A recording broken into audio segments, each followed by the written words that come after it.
बर, झालं बघून. तुला माहिती आहे प्रॉब्लेम काय? प्रॉब्लेम आहे प्रयत्न करण्याचा आणि थांबण्याचा.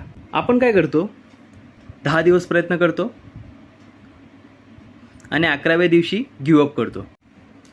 सायलेंट राहा, काम करत राहा, काम करत राहा. लक्षात ठेव, patience plus consistency is equal to success. हे विसरू नको. आणि कन्सिस्टंटली तू जे ठरवलं आहे, जे तुझं ध्येय आहे, त्यासाठी प्रयत्न करत राहा, थांबू नको. भावा, कुठलाही शॉर्टकट नाही.